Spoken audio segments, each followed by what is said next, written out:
Titrasi kompleksometri. Titrasi kompleksometri adalah suatu cara titrasi berdasarkan atas pembentukan kompleks antara ion logam bervalensi banyak dengan suatu ligan yang larut dalam air.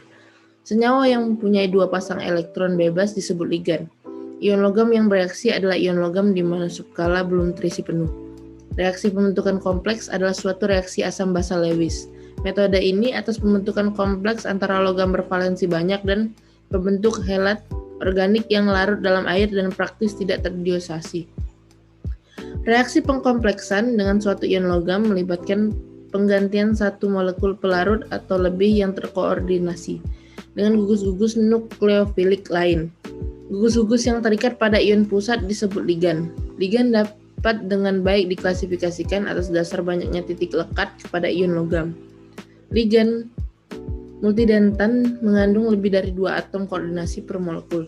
Misalnya asam 1,2-diaminoetana tetraasetat atau asam EDTA yang mempunyai 2 atom nitrogen penyumbang dan 2 atom oksigen penyumbang dalam molekul yang dapat merupakan heksadentat.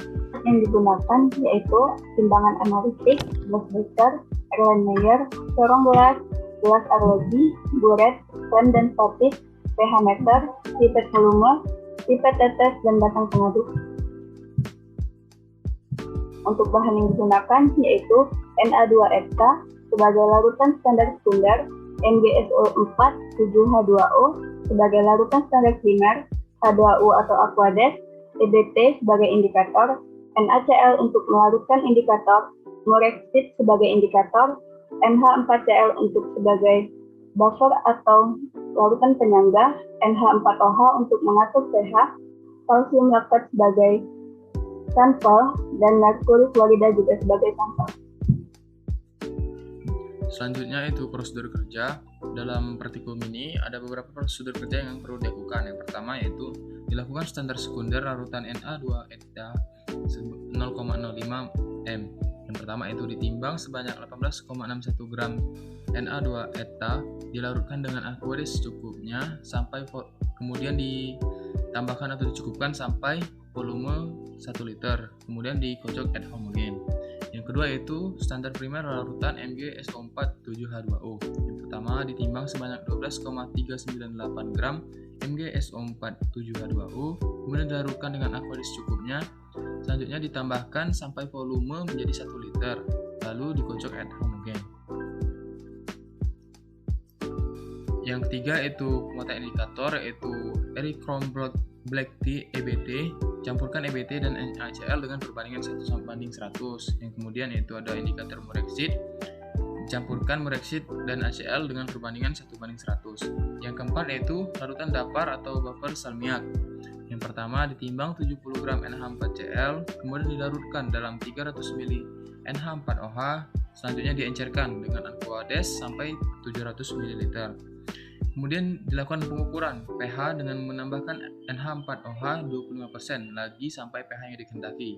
Selanjutnya diencerkan lagi dengan Aquades sampai 1 liter. Yang kelima yaitu ada pembakuan Na2-ekta. Yang pertama 10 ml larutan MgSO4 7H2O diatur pH 9 sampai 10. Kemudian ditambahkan dengan 2 ml larutan dapar salmiak dan dicukupkan 50 mg indikator EBT. Selanjutnya dikocok dengan larutan Na2-ekta 0,05 molar sampai terbentuk warna merah menjadi biru. Yang keenam yaitu ada penetapan kadar. Dalam penetapan kadar ini juga dilakukan beberapa perlakuan. Yang pertama yaitu ada kalsium laktat atau titrasi langsung, yang mana larutan sampel kalsium laktat dipipet 10 ml, kemudian diatur pH lebih dari 12, ditetapkan dengan kemudian selanjutnya ditetapkan dengan ditambahkan NaOH 4 normalitas. Selanjutnya ditambahkan 50 mg indikator Murexit dan dilakukan titrasi dengan larutan Na2-ekta 0,05 m hingga terjadi perubahan warna merah menjadi violet. Dan yang terakhir yaitu penetapan kadar merkuri klorida atau titrasi kembali. Yang pertama dipipet 10 ml Aquades ke dalam Erlenmeyer, kemudian diatur pH antara 9 sampai 10. Selanjutnya ditambahkan 2 ml buffer salmiak dan ditambahkan lagi 50 mg indikator EBT. Kemudian ditambahkan lagi ETA 0,05 M sampai terjadi warna biru dan dicatat volumenya. Kemudian ditambahkan lagi ETA 0,05 M sebanyak 10 ml dan dilakukan titrasi. Kelebihan ETA dengan larutan baku kelebihan ETA dengan larutan baku MgSO4 7H2O. Titrasi langsung, larutan yang mengandung ion logam yang akan ditetapkan dibufferkan sampai pH yang dikehendaki dan dititrasi langsung dengan larutan baku EDTA. Untuk mencegah pengendapan hidroksi logam atau garam basa dengan menambahkan sedikit zat pekompleks pembantu seperti tetrat, sitrat, atau triethanolamin. Pada titik ekuivalen, besarnya konsentrasi ion logam yang sedang ditetapkan turun mendadak. Ini umumnya ditetapkan dari perubahan warna dari indikator logam yang berespon.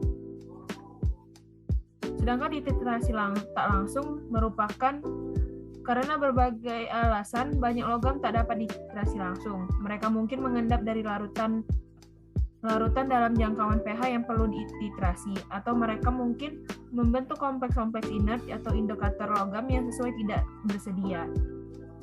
Dalam hal-hal demikian, ditambahkan larutan EDTA standar berlebihan. Larutan yang dihasilkan dibufferkan sampai ke pH yang dihendaki. Kelebihan regensia dititrasi balik dengan suatu larutan ion logam standar, larutan zinc klorida atau sulfat atau magnesium atau sulfat yang sering digunakan untuk tujuan ini. Titik akhir dideteksi untuk dengan larutan indikator logam yang berespon terhadap ion logam yang ditambahkan pada titrasi balik. Titrasi tidak langsung terutama dilakukan untuk ion logam yang bereaksi lambat dengan Na2-EDTA atau tidak adanya indikator logam yang sesuai apabila titrasi dilakukan secara langsung dan apabila ikatan pada antara ion logam dan indikator sangat kuat dan fungsi indikatornya terganggu.